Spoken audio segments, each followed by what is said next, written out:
Hey everyone, welcome back to the Deep Dive. We're diving into some pretty fascinating stuff today, fresh out of the AI world. Yeah, this is exciting stuff. You may have heard the buzz about DeepSeek AI and their brand new language model. It's called DeepSeek R1.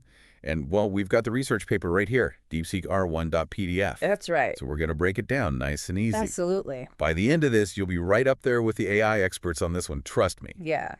So think of this as your express lane to understanding a pretty major leap forward in the field. Definitely a leap forward.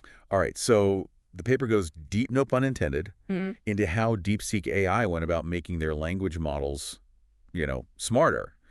And one of their big focuses was this, amping up the reasoning power of these models. Yeah, reasoning, that's the key here. And their secret sauce. Well, they went all in on reinforcement learning, or RL for short. It's this technique where you train AI using rewards and penalties, like a virtual pat on the back or a timeout, Yeah. And they did this in a couple of really interesting ways, starting from scratch in some cases, Yeah. and in others building on those classic supervised learning techniques. Yeah. So we're going to unpack all that good stuff today. Okay. Look at the cool innovations they came up with, how they train these models, and then, of course, how DeepSeek R1 stacks up against the heavy hitters in the field, like the models from OpenAI, Right. the big names. Yeah. By the end, you'll have a solid grasp on what makes DeepSeek R1 so special and why everyone's talking about it. And why it matters, yeah. All right, so let's jump right in. The paper introduces two main models. We've got DeepSeek R10 and then just DeepSeek R1. Okay. Now, DeepSeek R10, that's where the story really begins. Right. And they took kind of an unusual route with this one. Ah, interesting. So instead of doing what everyone else does, starting with a massive amount of data that humans have already labeled, Yeah. like showing the model a bunch of correctly solved problems. I mean, like a textbook almost. Exactly. It's like a textbook for the AI. Yeah. It's called supervised fine-tuning, or SFT. They skipped that whole step and went straight to large-scale reinforcement learning. So no hand-holding her, just straight into the deep end. Straight into the deep end.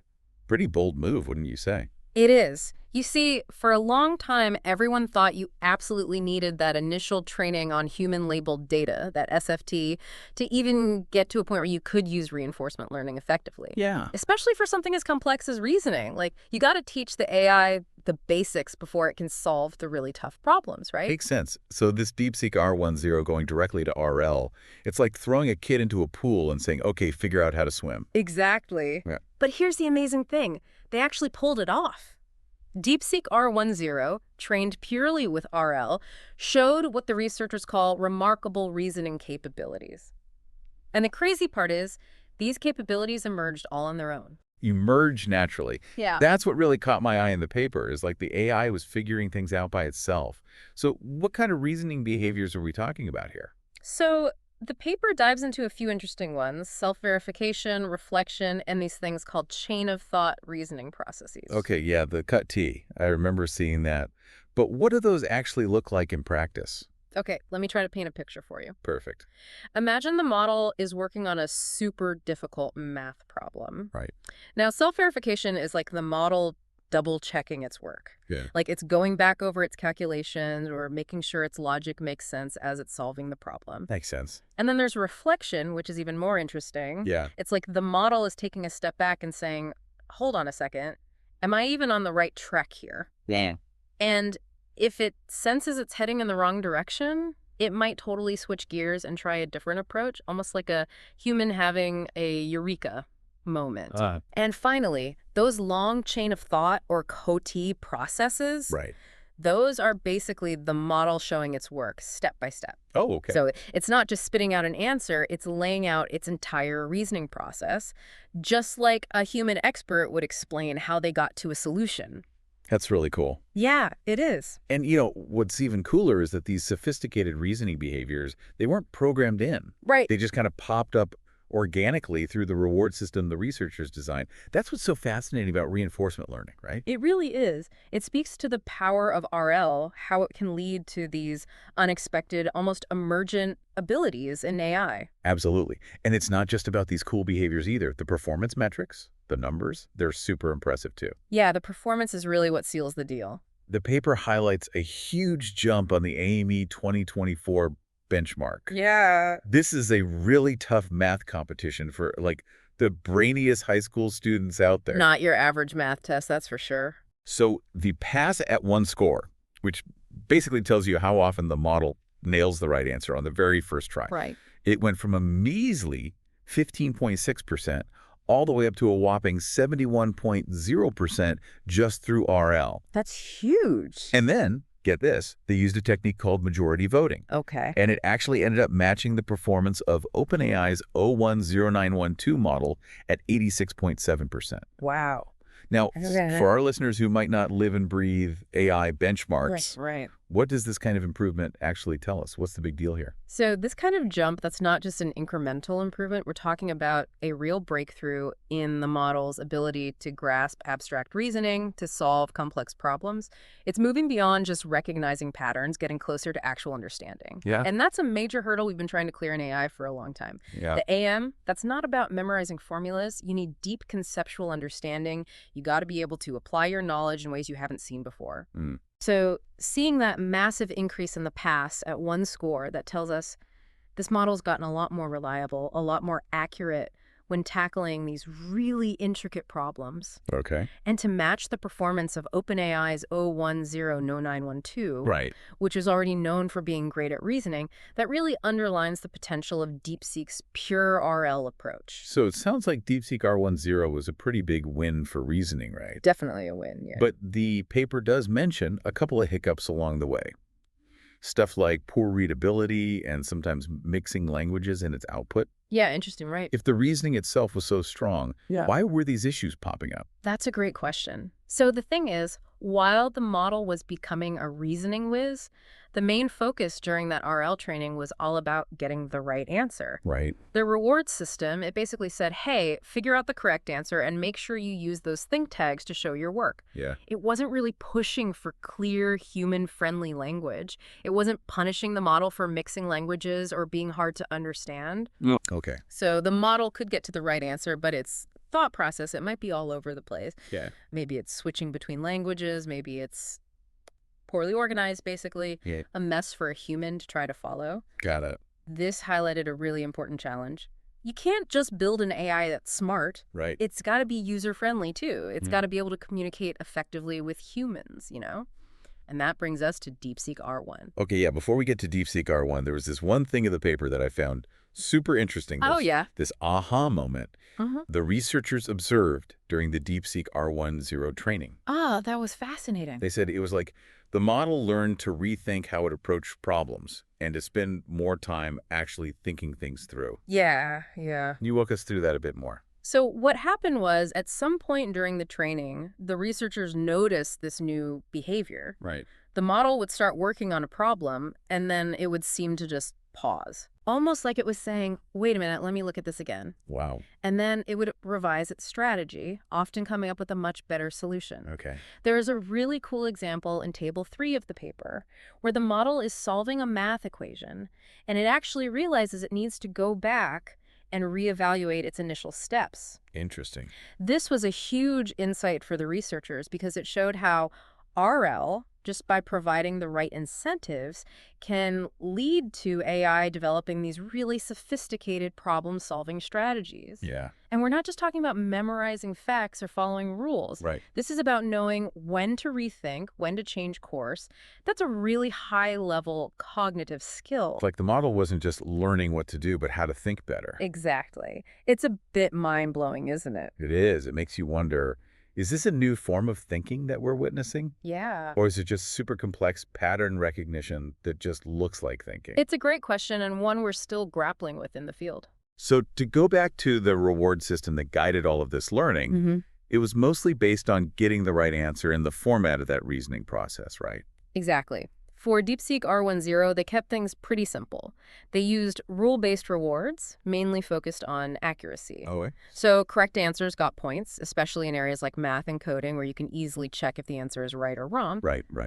And then they also had format rewards, which made sure the model neatly presented its reasoning steps within those think tags. Okay. But they specifically avoided using these fancy AI-driven reward systems called neural reward models at this stage. Why is that? Well, those can be tricky. They add another layer of complexity, and sometimes the model can get too smart for its own good. Oh, yeah. It can figure out how to game the system, how to get a high score without actually improving its reasoning abilities. Like finding loopholes instead of actually solving the problem. Exactly. We call that reward hacking. So they decided to avoid that potential headache for now. For now, yeah. And they also used a pretty straightforward training template, right? The model first had to show its reasoning and then provide the final answer. Yep, that's right. Keep it simple. Okay, so we've seen DeepSeek R10 really showcase the power of pure RL for reasoning. But it did have those limitations with the quality of its output, you know, the readability issues and the language mixing. Right. So let's talk about DeepSeek R1. How did they build on that initial success to create a model that's more polished, more capable? So DeepSeek R1, it's all about addressing those shortcomings while still pushing the boundaries of reasoning even further. They incorporated something called cold start data and used a much more elaborate multi-stage training pipeline. Okay. Basically, they wanted to give the model a much stronger foundation, a better understanding of high-quality human language before unleashing the power of reinforcement learning. Got it. So it sounds like DeepSeek R1 was designed to tackle those human-facing limitations head on. Exactly. While still keeping all that awesome reasoning power we talked about. Yeah. Precisely.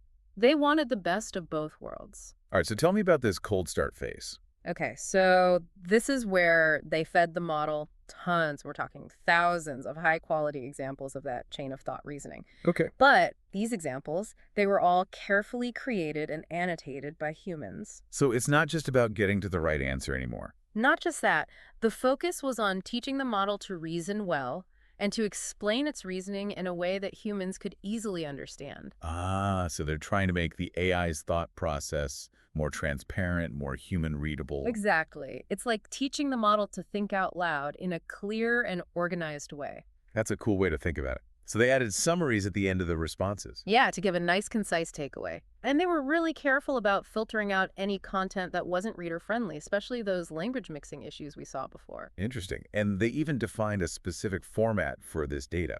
They did. It was special token reasoning process, special token summary.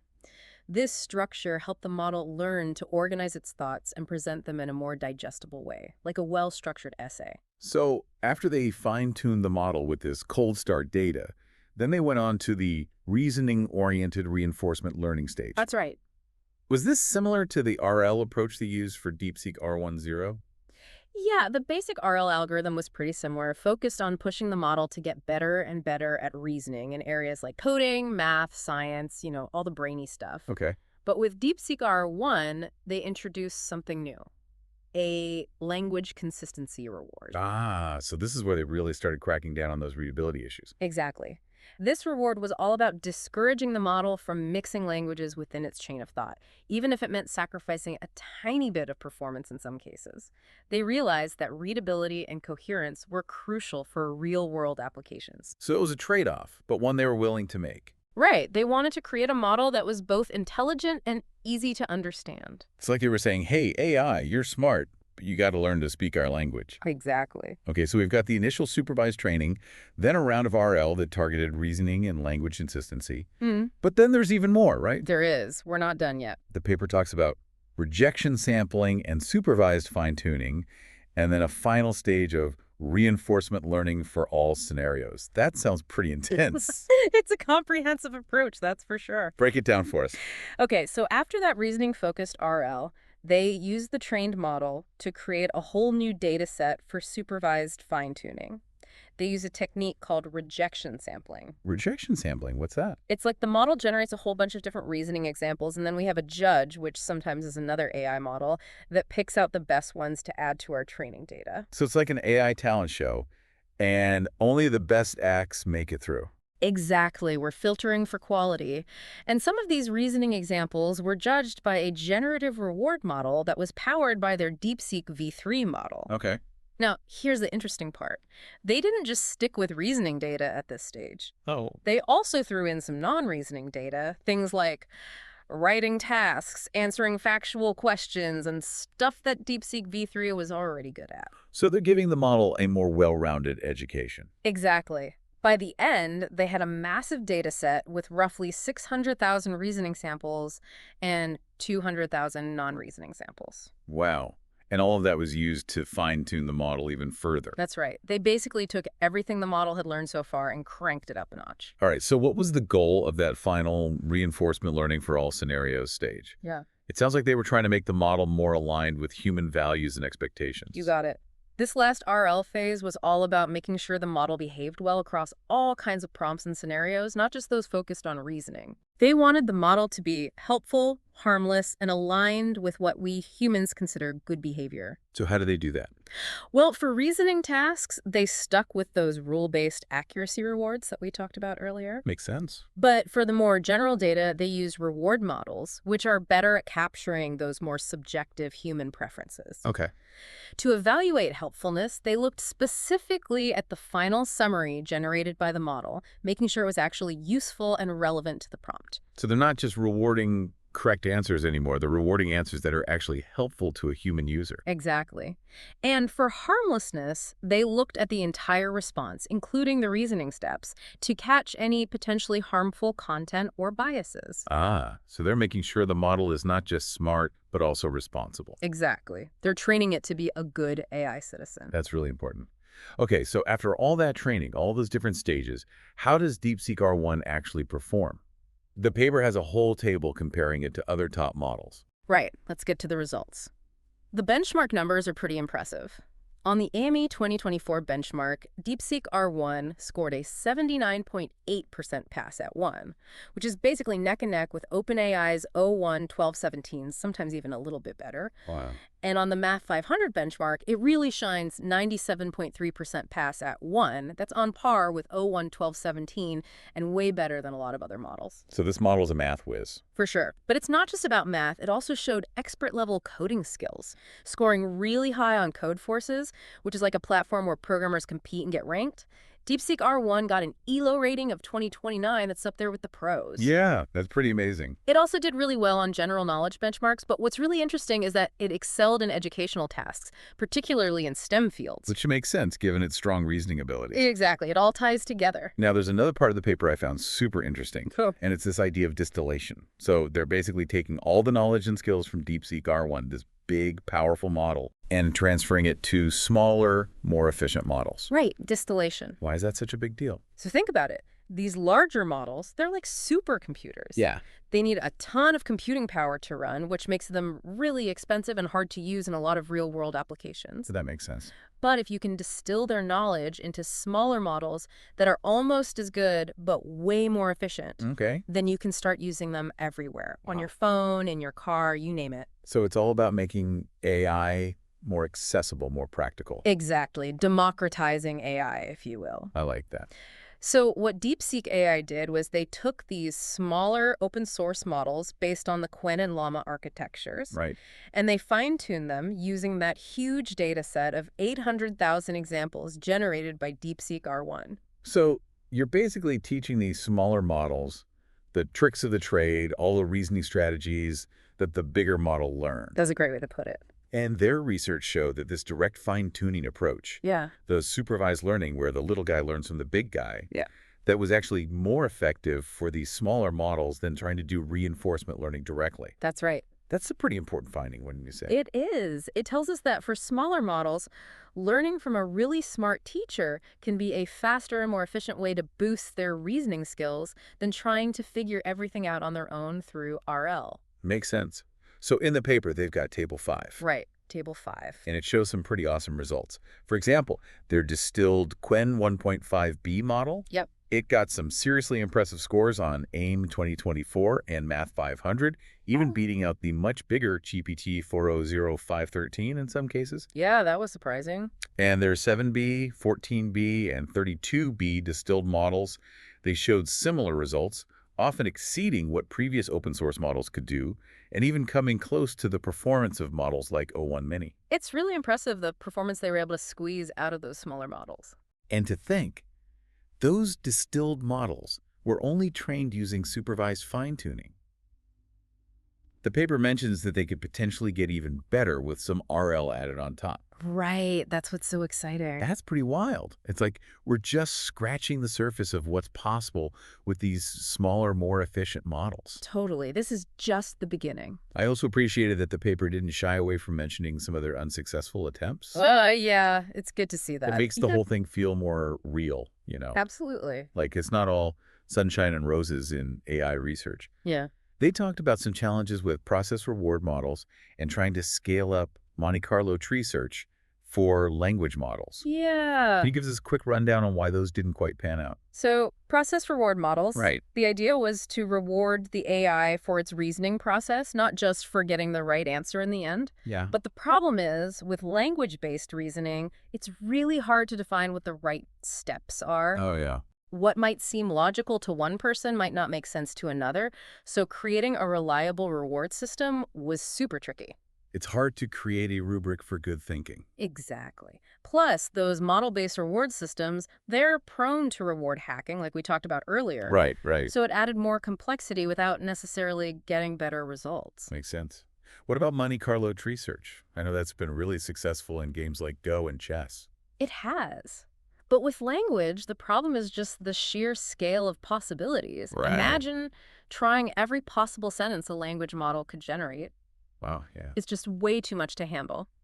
MCTS helps to narrow things down, but it relies on something called a value function to estimate how good a particular path of reasoning might be. Okay. And training a really good value function for language generation that turned out to be a major roadblock. So it's like the AI equivalent of trying to find a needle in a haystack. Pretty much. All right, so let's wrap this up. What are the big takeaways from our deep dive into DeepSeek R1? Okay, so here's the bottom line. DeepSeek AI has made some serious progress in boosting the reasoning power of large language models, and they've done it through some really clever use of reinforcement learning. Yeah. DeepSeek R10 showed us that strong reasoning abilities can emerge even without that initial human-labeled data training. Right. Then DeepSeek R1 took it a step further, using high-quality data to make sure the model's output is clear and readable, while also pushing its reasoning performance even higher. Yeah, they really focus on that user-friendliness aspect. They did, and the results speak for themselves.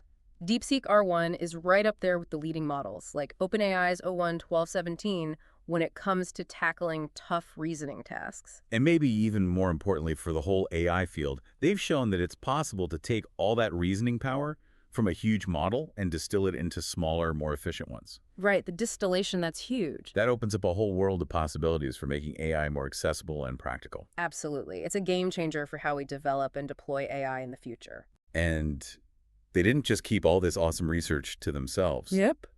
DeepSeek AI, open source DeepSeek R10, DeepSeek R1, and a whole bunch of those impressive distilled dense models based on the Qwen and Llama architectures. Yeah, they're really contributing to the community, pushing the whole field forward. That's huge for other researchers who want to build on their work and explore these techniques further. Exactly.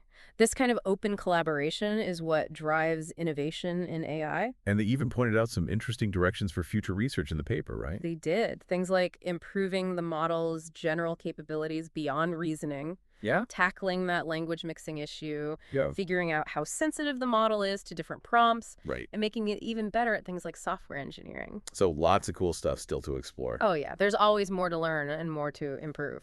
Well, as always, we encourage you to check out the full research paper. It's deepseekr1.pdf, and play around with those open source models if you want to really dig in. But for now, here's a final thought for you to chew on.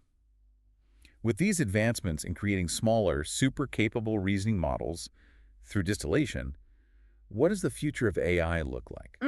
Yeah. Could we see these smart AI agents embedded in all sorts of devices and services, Interesting. powered by these more efficient, accessible AI architectures? It's a fascinating question to consider. It is. It's like we're on the verge of a whole new era of AI where intelligent systems become an integral part of our daily lives. Yeah, it's exciting and maybe a little bit scary too. Definitely a lot to think about. Thanks for joining us on the Deep Dive. See you next time.